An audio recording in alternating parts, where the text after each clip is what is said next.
And hello, everyone. I'm David de Guzman inside the NBC4i Digital Center, latest edition of the NBC4 Sports Extra. This is the Ryan Day press conference edition. Let's take a look now inside the Woody Hayes Athletic Center, inside the team room. There's a shot of the podium. We are awaiting Ryan Day before the Buckeyes take on Purdue on the road. Ohio State on a 12-game winning streak following the win over Penn State. A 38-14 win over Penn State. Some of the notes for you from that victory. Julian Sayin, another spectacular performance from him, 316 yards and 4 touchdowns, going 20 for 23. Incredibly efficient throwing performance from Julian Sayin. He had some great receivers to throw to. Carnell Tate, 5 receptions, 124 yards and a touchdown. And, of course, Jeremiah Smith, 6 receptions, 123 yards and 2 touchdowns.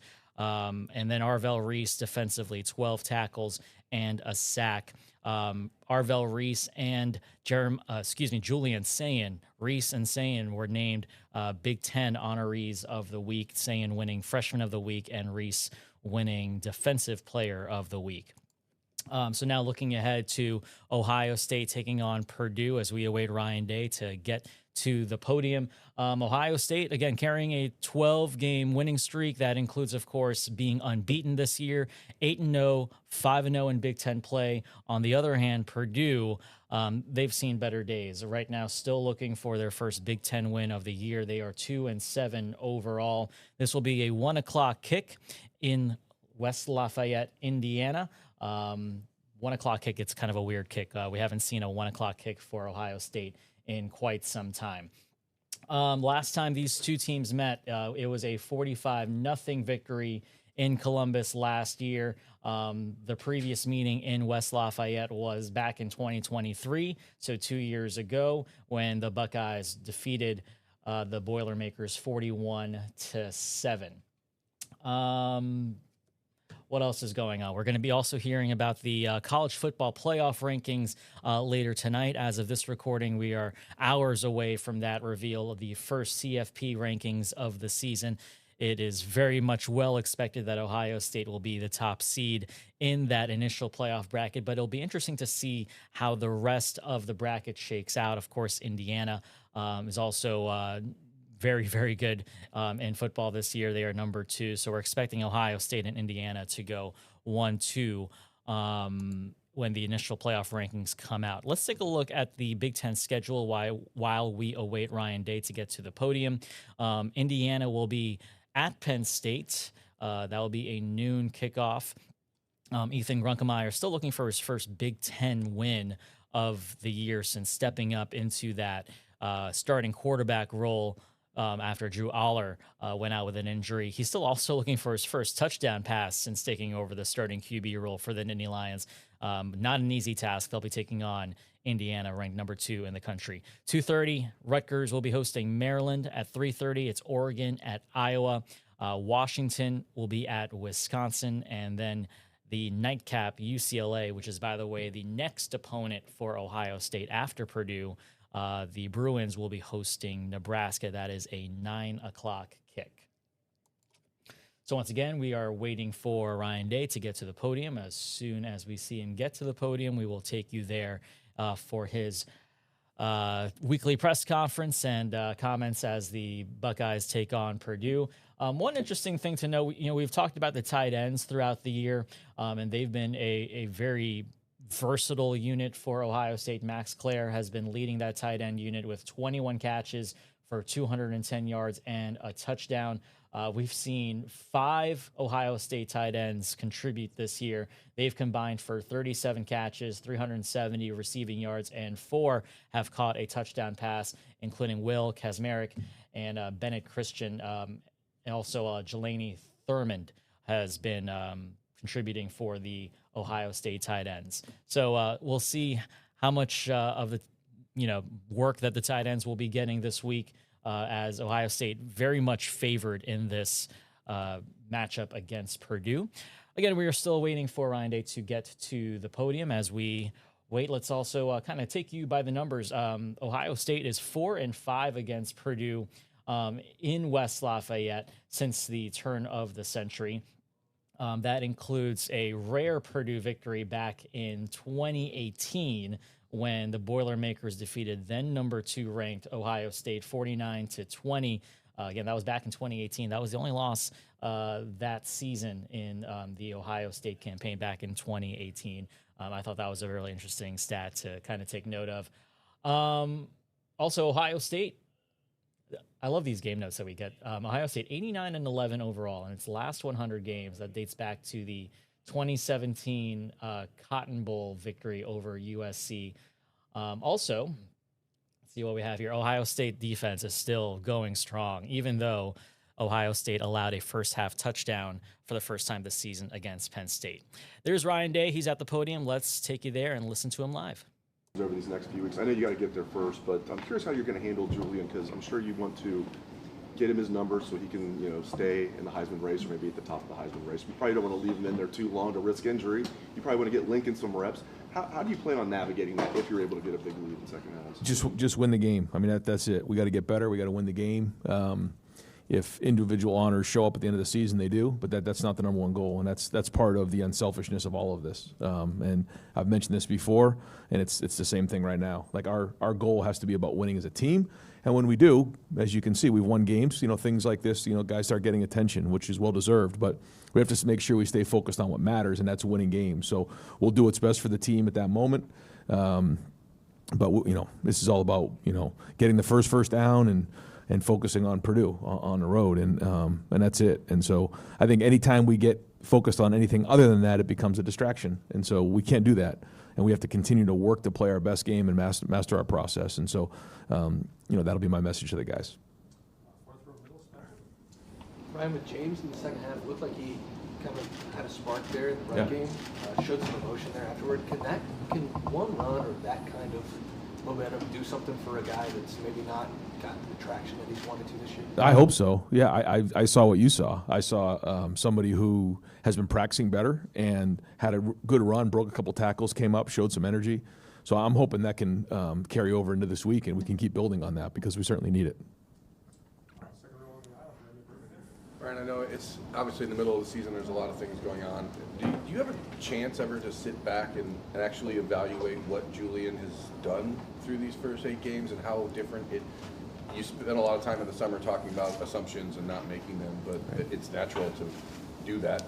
Has it surprised you what you're getting out of him to this point, or is it just like you thought it was there and now it is? I mean, it seems like he's just changed the way that everyone around the country is seeing him in the short order. Sure. I think there's a few things. I think the first thing is, like, we all have to avoid, trying to, like you said, like sit back and try to evaluate anything other than like, all right, what do we need to get better at? What's going well? Now, that being said, I think the first thing is, he's got a bunch of guys around him that, he needs to make routine plays routinely, and then he needs to obviously play well situationally.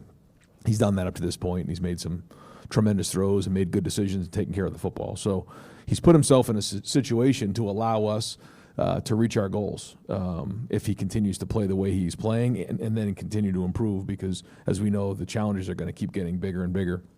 But I think it's clear to see that he is now playing at a level that we feel like we can reach our goals with, and so that's obviously exciting for everybody and builds confidence around the entire offense. But to say, what have we accomplished? We haven't accomplished anything. We just, we're in the middle of the season and got a lot of football ahead of us. Where's the growth for him from here? Like, what you talk about, everybody needs to improve. What is he? Well, it just can't be a play or two or, a half a season. It's got to be consistent, and so you look at, quarterbacks in college, you look at quarterbacks in the NFL, they can have a good game, a good half a season, a good season, but can they continually do it over time as teams start to look at, your strengths, your weaknesses, and all those types of things, and then, obviously play big in big moments. So he's just getting started, which is very exciting for all of us, as you know.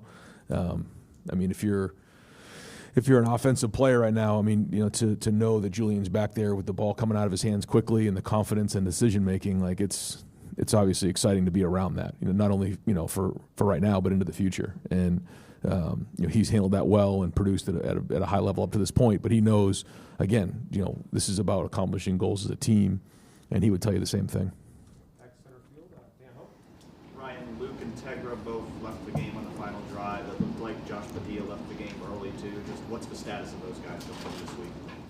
Yeah, I won't specifically mention all three of them, but I do think at least two of the three they'll be practicing today. One of them you'll have to see as the week goes on how they do, but we should be at full steam ahead.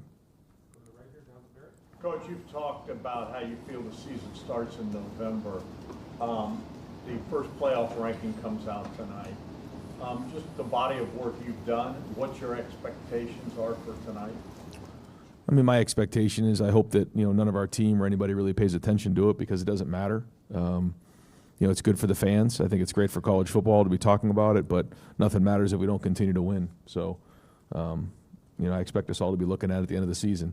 Well, I guess we got to look at it right before they make the playoff bids and figure out who was playing each other. So I guess we got to look at it then. But that and at the end of the year, the only two times that matter to me. So we'll just kind of focus on Purdue. Does it matter where you're ranked? Does not matter at all. Just keep winning, man. That's it. It felt like from the outside that Tegra responded well to the challenge, the competition in the last couple of weeks, and he did the same thing during the playoff run. Is there something about coaching him or motivating him that is just a little different?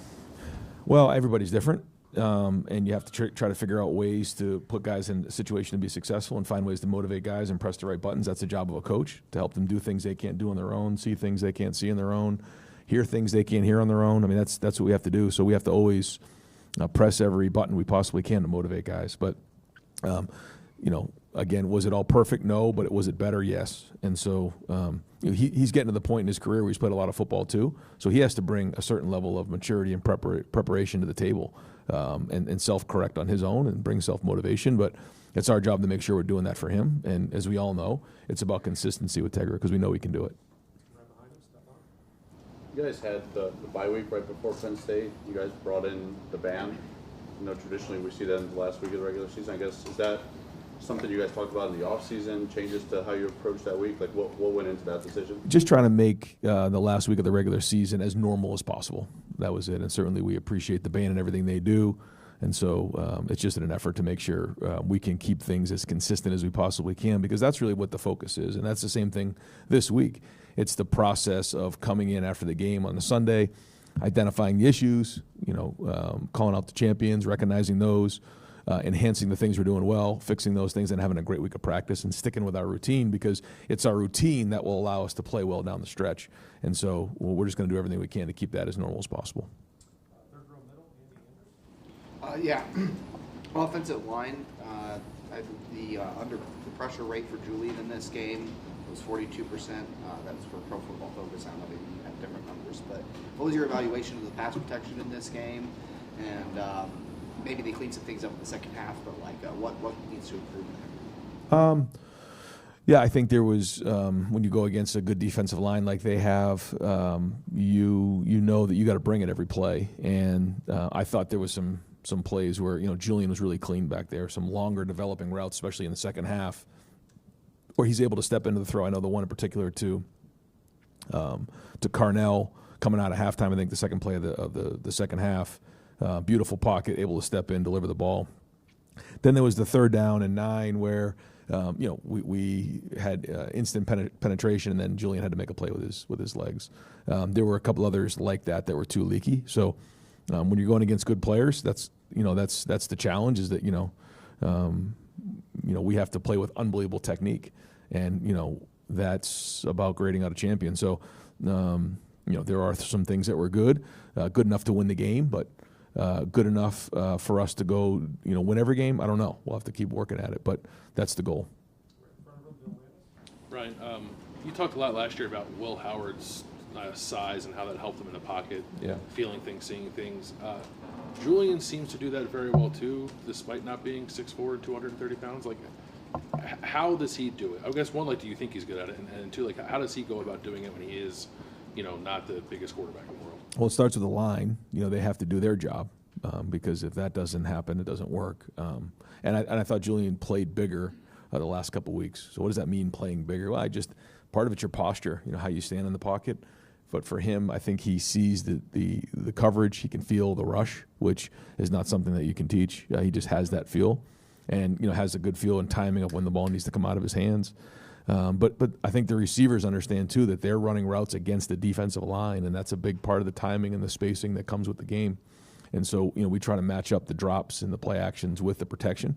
And the firmer the protection can be, the better he can step into his passes. But then that has to marry up with the timing of the route as well, and that's all the work that gets put in. So that's why we say it takes everybody. But for Julian in particular, I think he's playing with better posture. He's feeling more comfortable with the trees around him, is what I call it. And his elbow is getting high. He did get the ball tipped there that Jeremiah bailed him on. But those are the things that we're talking about, is being able to see over the offensive line and playing big. I think he's been doing that, and he's going to continue to work on it. Yeah, Ryan, for whatever reason, Ohio State has a losing record at Purdue over the last 20 years. It's this weird anomaly, and I understand this team is far different than years past. You're 1-0 there, but is there anything about the Ross-Ade Stadium experience that you can point to where good teams have struggled there? I mean, I was part of the 18 team, so I know what that was like, and they have a lot of pride in that program. I think Barry Odom is a very, very good coach. These guys are well coached, and he is a good man and a good football coach. And I know he's got a good staff there. So, put the film on and watch him play last week. And so, we know we have to, continue to get better this week. We have to bring it at 1 o'clock on Saturday. And I don't know if there's anything in particular other than Purdue is a program that has a lot of pride. And it's not going to be any different when we play these guys on Saturday. Back to the poll that comes out tonight in terms of level of curiosity, which obviously isn't much. Is that something you even watch? You want to think the guys is it on around, or is it just whatever? Whatever. Yeah. I mean, again, what does it matter if we don't win this Saturday, right? But I get it. It's great for the fans. It's good for the sport, which is great for all of us. So I'm glad they do it, but it's not something that really matters to us. The TVs are always on, so I'm sure somebody will be watching it, but it won't be me. I get it. You're not chasing awards, right? And there's an understanding that there's things you need to accomplish this month before you can win any of those awards. But some of the stuff you're going to ask after the game of where the quarterback play was in 2017 versus where it is now. You've had multiple guys get to New York. Grand scheme conversation of does it matter for you to be able to, whether it's this year or whatever year it is, be able to say one of your guys not only got to New York but won the award? Is that ever does that matter at all? Or is it just everything matters. Right. I say that to the players. I think everything matters. So, yeah. But I think that's just a byproduct of winning and having success as a group. So that's not the number one goal. But to say that winning a Heisman Trophy or getting recognized the Blitnikoff Award, which I think, both Carnell and Jeremiah are going to be right in the mix for, all the things that, All-American and, yeah, all those things do matter. But on the priority list of things, no, they're not very high. It's more about winning as a team. And when you win as a team, those things come. So just all things that, as we said before, cannot be distractions for us. We've got to stay focused on what matters. Throughout your time as coach, you have not really lost games where teams have come in and tried to pull an upset. It's something that you see all across college football, but this program hasn't really dealt with that. How do you continue week in and week out to face these games where you're so heavy favorites and get up for them every week? Well, we got to keep the process. I know you probably get tired of hearing me say that, like I'm sure some of the guys in a program do, but I keep saying to them, don't get tired of me saying that, because that's really what matters. And I think I've said it before, in today's day and age, it's like, all right, what's new about this week? What's different about this week? We can try to find ways to make it a little bit fresh, but at the end of the day, we have to be okay with doing the same mundane, boring things over and over again. Chopping wood and carrying water. That's the book we read this summer. It's the same way. We're chopping wood every single day. We're carrying water every day, and that has to do with our routine. And the minute we try to tempt fate, we're going to get it, and we can't do that. We have to continue to fight. And so, we try to find different ways to talk about that. And it's the little things that'll get you in the end. There was a reflection recently about, David versus Goliath, and what was the thing that got Goliath? It was the stone. It was a little thing. the Goliath didn't wake up that day and think the stone was going to get him. It was. So like what are the things that we're doing on a daily basis that can get us? What are the issues? The issues are always there. We have to continue to address them. And if we think that we got it, we're going to get it. And that has to be the mindset every week. And we have to get better. And we know where we're going. We have to build momentum and play really, really hard. And then sustain over and over again and be disciplined enough to do the same thing over and over again and continue to figure out ways to get better. So we'll keep doing that. But the players have to buy into it. The coaches have to buy into it. Everybody in the building has to buy into it. That's the key. It's one thing for a coach to say it. It's another thing for these guys to do it. And the credit goes to the players. That's where the credit goes. So I can say this over and over again, but there's a lot of coaches in the country that probably say the same thing over and over again. It comes down to the guys and then the leaders echoing that message in the locker room. So all the things that we'll talk about again this week, and we got to keep getting better, and this is an important week for the Buckeyes. Ryan, back to Julian. The deep balls that he throws, I mean, it looks easy. Obviously, it's not. He's talked about everything that has to happen around him to make that work. But what, as a guy who played the position, what makes a deep ball work from a quarterback perspective? Yeah. Why is he maybe as good as anyone else? Yeah, well, again, to say that, remember the first year we got in, JT was maybe struggling a little bit with the deep balls. We spent a lot of time working on that. And I remember that year, like so much of the work that we put in was his footwork, making sure that, it was 3 with a big hitch. And on that hitch, the ball was being thrown, the depth, the eye contact with the receivers, the location, the coaching, each throw has its own feel to it. And a big part of it's the receivers, how they're running the route, where they're going, how they track it, how they play the ball. Right. But I don't think, it takes, a genius to figure out that the kid has tremendous anticipation and touch and a strong arm. And so when you stop the film and you see where the receiver is and then where the ball is completed, you're talking about probably, 30 yards where he's got to pick a small area of the field where that ball has to land. And that's just something that, you really can't teach. He's got a great feel for it. It's called spatial awareness, understanding how a receiver is going to run his route and then being on the same page. Now, it takes time. You don't just wake up and do it. I mean, a lot of work that goes into it, a lot of preparation.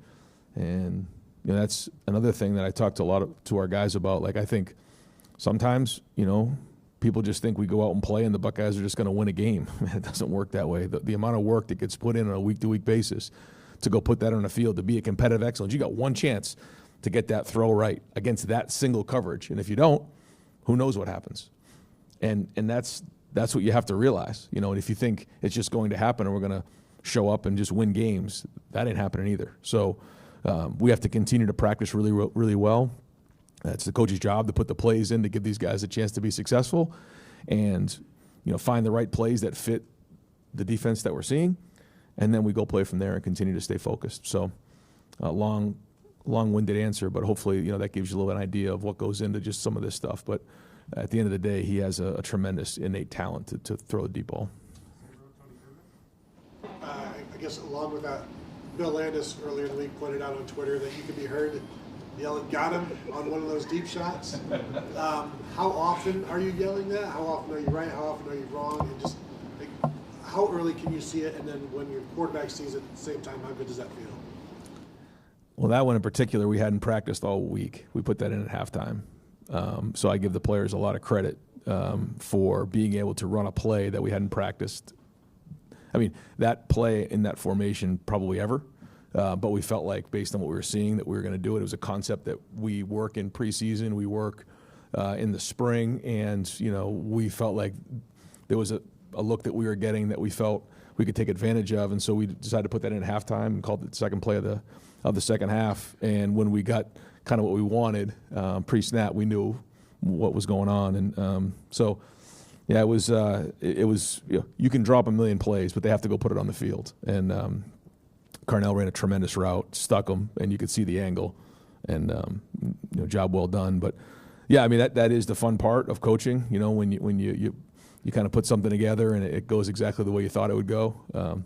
Really, the first down play was the same way. We caught man coverage. I thought the tight ends did a nice job of going out in the 9, inserting in, selling the run, and then that was a gain of 14 against the right look. second play we got the look we wanted and we hit it, and that was just like one of those things where you got the right play. It doesn't always work that way.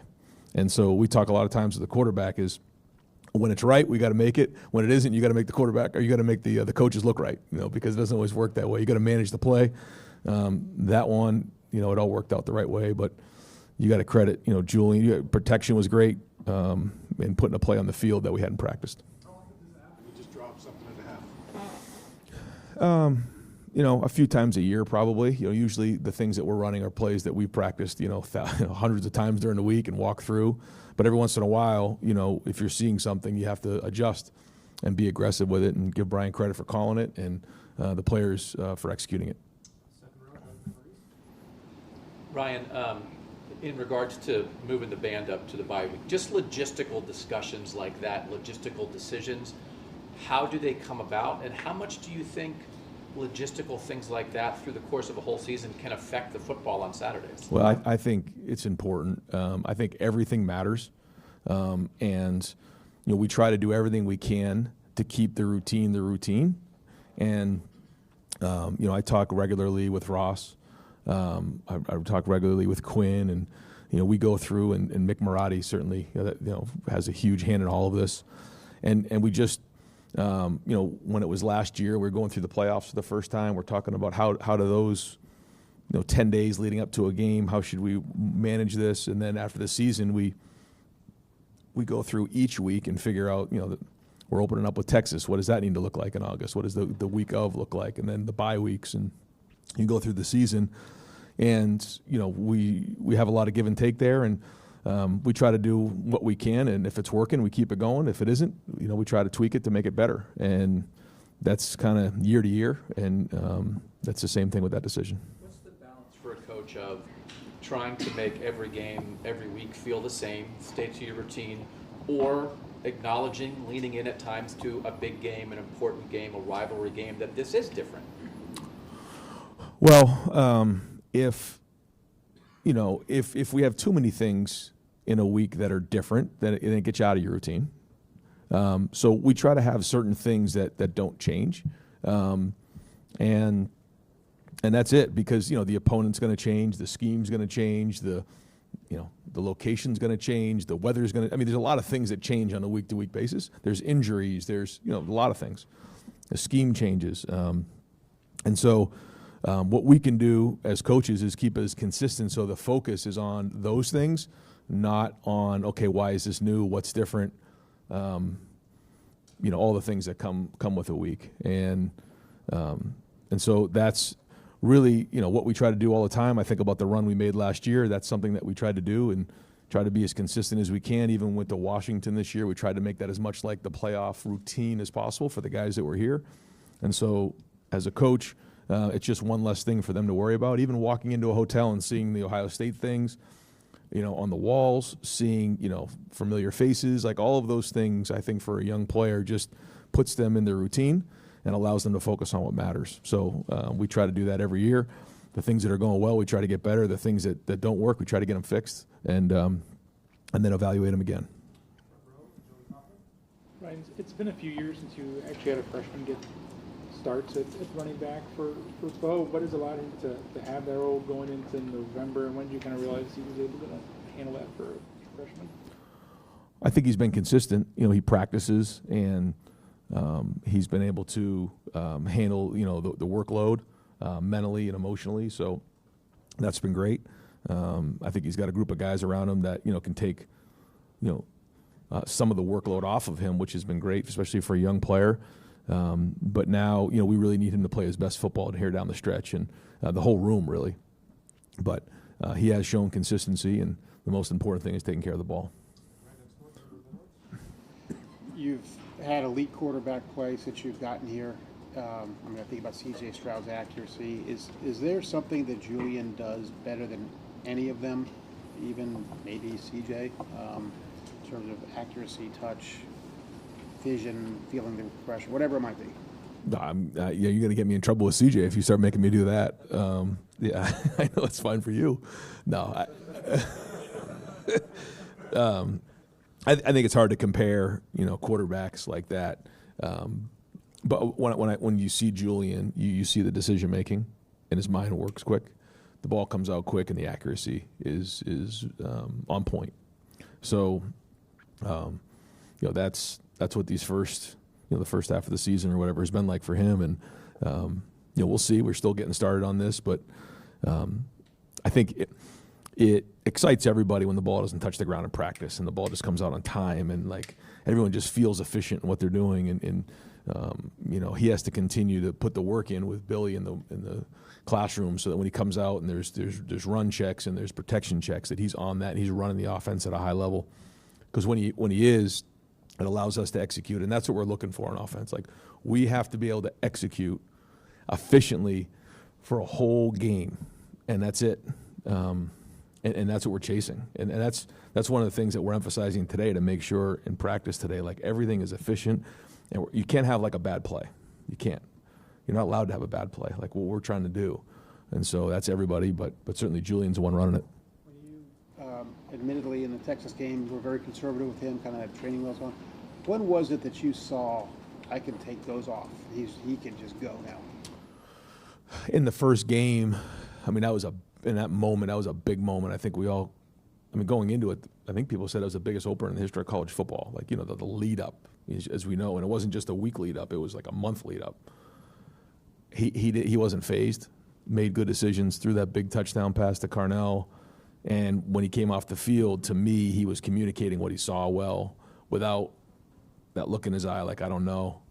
And I said to myself, I think we may have something here. Now, he had to continue to do it and all those things, but he had shown glimpses in practice, good and bad. But, we obviously saw the ability. But then when you get put in that environment, you're never quite too sure how it's going to look. And that was a great start. Ryan, it appeared to me that Max had one of that big blocking on Saturday. Max player. Yeah. Is that how it looked to you? And I guess how have you seen him grow in that area as he's gotten more comfortable with? You talked about the physicality of being here. Yeah, I think Max has a lot of talent. I think one of the best things for Max is being at Ohio State. He's been challenged every day, and because of that, he's becoming a better football player. He's the tight end position is a developmental position. And Max is somebody that wants to be able to do everything. He wants to be able to block like an offensive lineman, run a route like a receiver, and protect like a running back. And that's not easy to do, and it takes time. It takes development. When you look at the tight ends in the NFL, like, they come from all different backgrounds and stories. And I think, Max is another example of that. And so he's getting better each week. And I think, his best football is still ahead of him, which is exciting. And I agree. I think the tight ends probably had their best week of blocking as a group. Over here to the left, Jeff Gilbert. Coach, we haven't heard from Matt for a while. Just curious, how's he feeling about, what's he most happy about that's happening, like, on the field, schematically, players that maybe are performing better than maybe you expected? What are some of his feelings about everything that's going on? I mean, you'll have to get his exact feelings, but my perspective is that, sort of what we've said before is that, there's chemistry in the staff, there's chemistry with the players, but they got to go put it on the field. And I think they're bought in and they're putting in the work, they're putting in the effort. And I think coming off of this last game, the offense put the defense in a tough spot. And so there was 14 points in the first half. And, that's not something we're used to.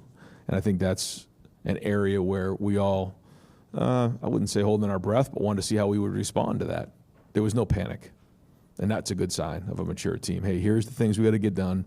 The locker room was excellent, because I asked, I don't really get a chance to see everybody during the locker room. We're kind of making some adjustments on offense, and then, getting on the iPad, watching some of the things that happened, and then I got a chance to address the group for about a minute before we get back on the field, and the position coaches are working with each group. And, the feedback was that nobody panicked at halftime. And then they came out and played really, really well in the second half and was able to make the adjustments. And so I think, those are the things that are encouraging for Matt, just being around this group of guys and their maturity level. Last question to Tim May. Yeah, I got many, but I'll just ask one.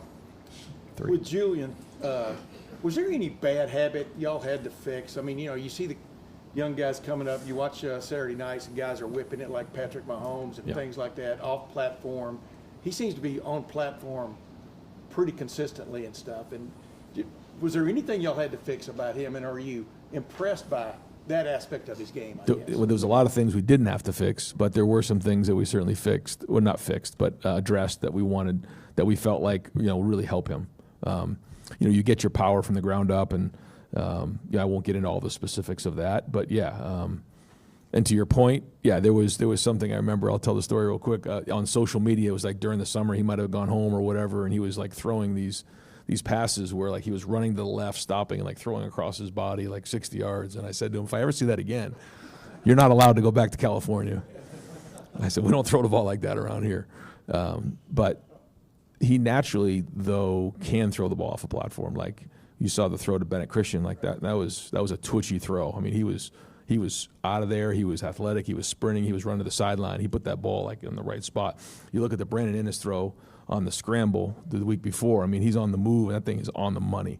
So, he has that ability to move and make throws on the move, which I think is a unique special talent as well. But no, I mean, he's playing bigger. His feet are a big part of all of this, and he's bought into it. I think that's the best part of it, and you're seeing him play with confidence. You got room? Time for one more? Yes, of course, Tim. This is almost like getting, I don't know if brag about yourself or whatever, but do you feel like you were named a head coach for the first time? It's looking back now at almost the right time, meaning 2019, but then 20 had to deal with the pandemic. 21, NIL, transfer portal, and everything else. In other words, you've grown up. This is normal for you. Right. Do you follow me? Do you feel like you're having a little bit of an advantage, even though I would think you're riding on a wagon, you're pulling parts, throwing parts, all the time and stuff. Do you feel like an advantage there of having grown up as a head coach in this time? Well, I remember talking to Jerry Emig just, 18, 19, 20, and I remember saying, man, this is just crazy. And I stopped saying this is crazy. I just said, this is the job. And that's exactly what it is, because every year it just changes so much, and you have to be willing to adapt. And, I said it's kind of like herding cats sometimes, and you have to multitask. And sometimes for somebody who's very task-oriented, you have to feel comfortable, like maybe not getting every single little thing done, and you can work all day and feel like you did nothing, all day from early in the morning till late at night, and you feel like you got nothing done, but you actually did. And I think that's the job of a football coach. Now when you're in season, it's obviously much more football-oriented, but just in general, there's just a lot going on, and you have to be comfortable with that. And that's not always easy to learn how to do, especially when you're very task-oriented and you want to focus on one little thing. But that's the job, and we all have to adapt and figure it out. So, but yeah, it's been 7 years of a lot of adaptation and making sure that, we're doing what's best for the university and making sure we're putting ourselves in the best position to be successful. Yep, thanks. Always fun to see how many questions Tim May can fit in at the end of a Ryan Day press conference. That was Ryan Day at the podium talking about the Buckeyes preparations for the Purdue Boilermakers this week. A lot of different questions, but a lot asked about Julian Sayin. So while we have the time, before we let you guys go, let's take a look at the latest performance that Julian is coming off of. Again, 20 of 23 passes, 316 yards, 4 touchdowns, an 87% completion rate. Julian Sayin is doing something that we haven't seen too much of in college football, let alone at Ohio State. And this program has obviously produced a lot of great quarterbacks over the years. But for the third time this year, Julian Sayin throwing for over 300 yards. He's done it now against Penn State. He's done it against Wisconsin. He's done it against Minnesota. And you look at how Sayin has also done the big plays. 2 57-yard completions in the afternoon against Penn State, 1 each to Jeremiah Smith and Carnell Tate. For the 4th time this year, Sayin is the Big Ten Freshman of the Week. It's his 9th weekly honor this season. Julian Sayin is doing incredible things, and it'll be interesting to see what Julian will be able to do against a Purdue team that is still looking for its first Big Ten win of the year. The other thing I wanted to bring up as we wrap things up here, the college football playoff rankings will be coming out in just a few hours from now. And he was asked twice, Ryan Day was asked twice about that. And what was interesting is that he basically said it's not something he's really going to be focusing on because it doesn't matter if you don't win. That's his words, not mine. Let's take a look at the latest AP poll, which will give us a good indicator of how the college football playoff rankings will look.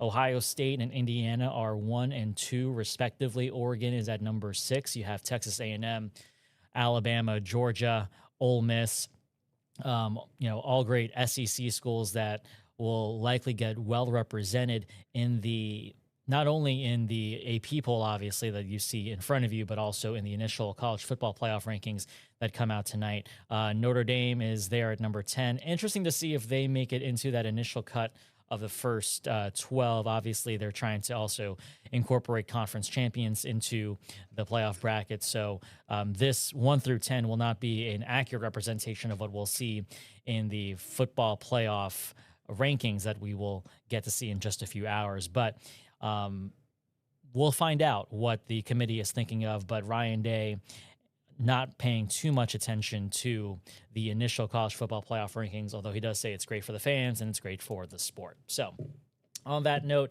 Ohio State getting ready to take on Purdue. Of course, we will have much more coverage here on NBC4 Sports Extra this week, as well as, of course, on our broadcast platform on NBC4. For now, that is it for NBC4 Sports Extra, the Ryan Day press conference edition. I'm David de Guzman. We'll see you next time.